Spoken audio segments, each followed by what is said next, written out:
भारतीय मुसलमानों के सामाजिक, आर्थिक और शैक्षिक पिछड़ेपन को दूर करने के लिए जानी मानी मुस्लिम हस्तियों के एक समूह ने इम्पार्क के बैनर तले गुरुवार को शेरवानी होटल में बैठक की। इस बैठक में बड़ी तादाद में सामाजिक कार्यकर्ताओं, सेवानिवृत्त सरकारी अधिकारी, वकील, डॉक्टर, इंजीनियर के साथ साथ मल्टीनेशनल कंपनियों में कार्यरत उच्च अधिकारियों, शिक्षाविद और पत्रकारों के क्षेत्र में काम करने वाले नामचीन मुस्लिम चेहरे दिखाई दिए। बैठक का उद्देश्य देश के अंदर हर क्षेत्र में काम कर रहे मुसलमानों को उनके काम के क्षेत्र में सही नेतृत्व और दिशा निर्देश प्रदान करना है। इस मौके पर इम्पार अर्थात Indian Muslims for progress and reforms नामक संस्था को भी सक्रिय करने का संकल्प लिया गया। हालांकि यह संगठन पिछले 1 वर्ष से काम कर रहा है, लेकिन अब इसका और अधिक विस्तार किया जा रहा है। संगठन की तरफ से मुस्लिम महिलाओं को एकजुट करने और उनके अंदर आत्मविश्वास पैदा करने के लिए महिला दिवस के दिन राष्ट्रीय एवं राज्य जिला स्तर पर सम्मेलन, संगोष्ठी आयोजित करने का फैसला किया गया। इन सम्मेलनों के माध्यम से मुस्लिम महिलाओं को तलाक, दहेज, घरेलू हिंसा और उत्पीड़न जैसी समस्याओं से भी निपटने और उसका सामना करने के लिए उन्हें प्रेरित करने का प्रयास किया जाएगा। इम्पार अर्थात Indian Muslim for progress and reform की तरफ से आने वाले दिनों में मुस्लिम शिक्षक संस्थानों का एक सम्मेलन भी आयोजित करने का निर्णय लिया गया। इस सम्मेलन के माध्यम से मुसलमानों के शैक्षिक पिछड़ेपन को दूर करने की रणनीति बनाई जाएगी।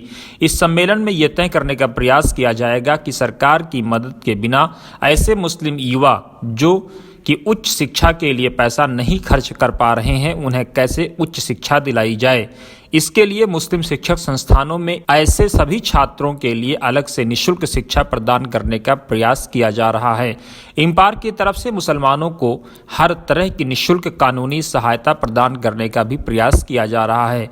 इस सिलसिले में कोरोना काल के दौरान तबलीगी जमात के मरकज से गिरफ्तार होने वाले बहुत सारे तबलीगी जमात के लोगों को रिहा कराने का भी काम किया गया है। इसके अलावा सरकारी बैंकों आदि से कर्ज की व्यवस्था कराकर मुस्लिम नौजवानों को स्वरोजगार के लिए प्रेरित करने का काम भी इम्पार की टीम कर रही है।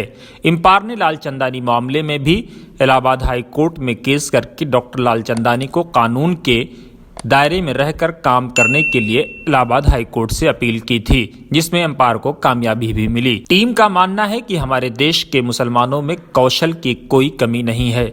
अगर मुस्लिम नौजवानों को इस तरह काम में थोड़ा बहुत भी मदद मिल जाए तो वो बहुत आगे निकल सकते हैं। इसलिए इम्पार की टीम इस दिशा में सबसे अधिक ध्यान दे रही है। बैठक में सभी की सहमति से यह तय किया गया कि इम्पार को अपने कामकाज को सुव्यवस्थित करना चाहिए और विश्वसनीय स्तर बनाने के लिए कुछ एजेंडों पर ध्यान केंद्रित करना चाहिए।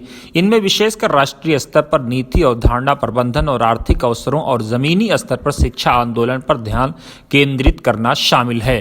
बैठक में पूर्व केंद्रीय मंत्री के Rahman Khan, India Islamic culture centre के अध्यक्ष सिराजुद्दीन कुरैशी, पूर्व सांसद शाहिद सिद्दीकी, शेरवानी होटल्स के एमडी सईद शेरवानी, आरबीआई के पूर्व डिप्टी गवर्नर एचआर खान, पत्रकार और सामाजिक कार्यकर्ता शीबा असलम फहमी, सऊदी आरामको में सलाहकार Javed Yunus, world trade centre में ईडी खैरुन्निसा, मौलाना अबुल कलाम आजाद विश्वविद्यालय जोधपुर के कुलपति प्रोफेसर अख्तरुल वासे, डॉक्टर नगमा अब्बासी, रक्षा विशेषज्ञ कमर आगा, निसार अहमद, शमशेर सिद्दीकी, नाज असगर, पूर्व आईएएस अनीस अंसारी, आईएफसीए के चेयरमैन डॉक्टर एमजे खान, इम्पार के ईडी खालिद अंसारी, फ्लिपकार्ट के निदेशक तफीम सिद्दीकी और इम्पार के सीईओ सिराज अब्बासी ने हिस्सा लिया।